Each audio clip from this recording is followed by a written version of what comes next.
sur tout le territoire national. Je vous ai dit en amont que nous avons mobilisé plus de 80 milliards de dépôts avec plus d'1 million de membres sociétaires dans le réseau et plus de 41 000 bénéficiaires de crédits pour 30 milliards de production de crédits.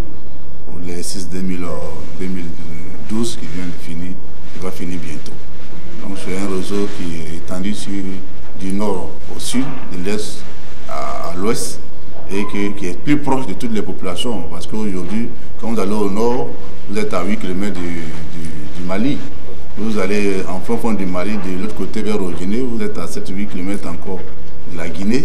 Quand vous allez de l'autre côté du nord encore, vous êtes peut-être à quelques 8 km du Burkina.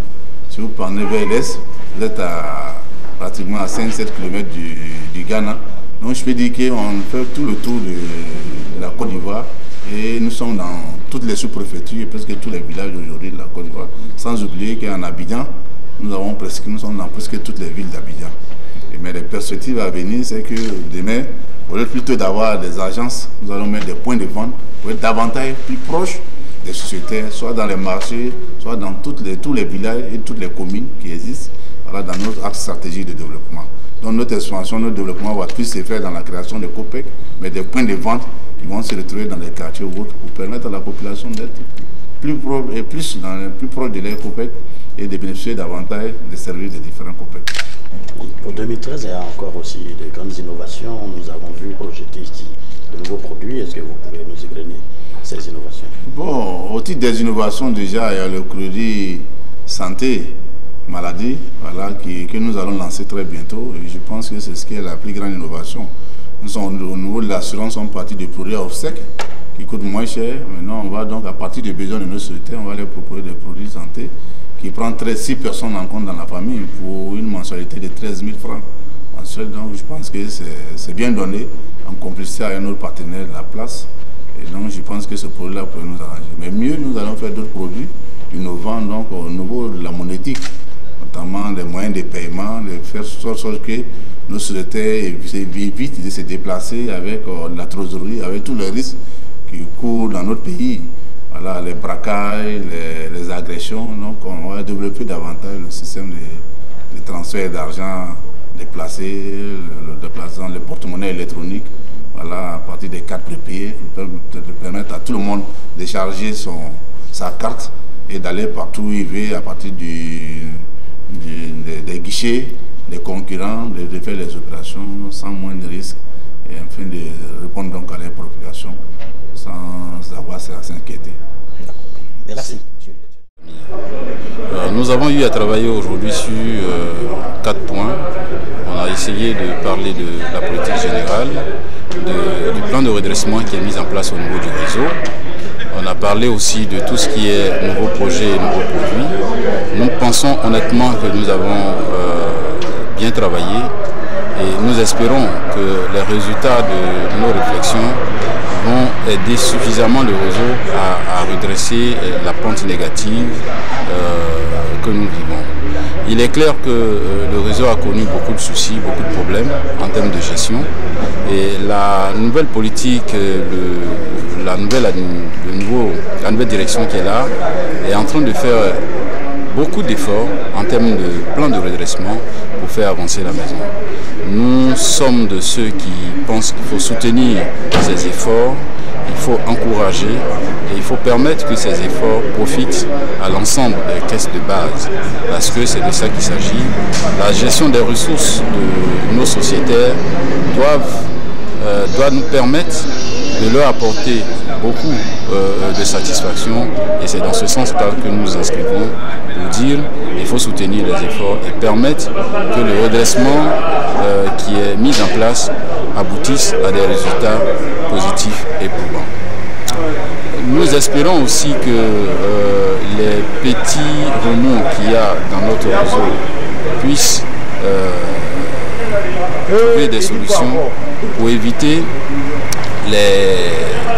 de déranger le plan de redressement qui est mis en place et pour éviter que les problèmes de personnes viennent prendre le pas sur la rentabilité du réseau et l'efficacité du réseau, parce que c'est de ça qu'il s'agit.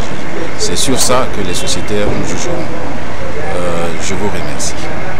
Je suis très heureuse de retrouver en tout cas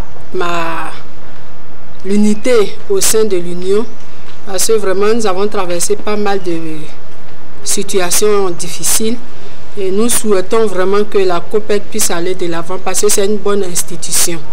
Et aussi nous demandons que vraiment il y ait l'unité entre nous pour vraiment œuvrer pour la bonne marche de notre institution et notre outil commun. Je pense que les choses se sont bien passées.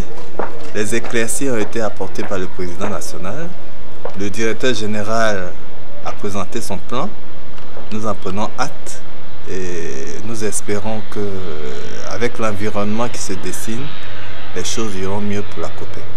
Je vous remercie. Bon, il faut reconnaître que la rencontre d'aujourd'hui est un espoir, le vital lieu de l'espoir dans le paysage des microfinances concernant la COPEC elle-même.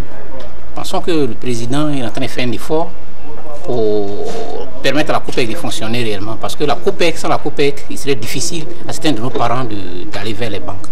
Donc nous pensons que Dieu plaise à Dieu que les COPEC continuent de fonctionner et que l'espoir puisse nous permettre d'avoir plus de vie dans les jours à venir, dans cet horizon où la vie économique est difficile. Alors ce que nous pouvons retenir du message du président de l'Union, c'est qu'il a demandé la cohésion autour de l'institution qui est malade et que toutes les forces vives se rencontrent de sorte à laver le linge sale en famille. Vous savez, on dit que l'argent n'aime pas le bruit.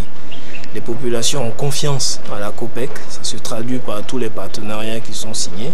Il est important que nous qui sommes à la base sur le terrain, nous soyons rassurés et travailler dans la paix et la tranquillité.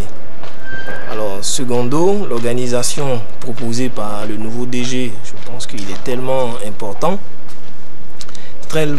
que nous avons une obligation, en tout cas nous les techniciens, de faire en sorte que la nouvelle organisation représente en fait un nouvel élan véritable. Que chacun sache qu'il est porteur d'une mission et que grâce à ses efforts, l'institution va demeurer toujours au service des populations. Quant aux nouveaux produits, on se rend compte que la COPEC est toujours présente, elle a été, et on a une projection, il y a une vision sur l'avenir qui rassure, qui devrait d'ailleurs rassurer aussi bien les travailleurs, les administrateurs que nos sociétaires.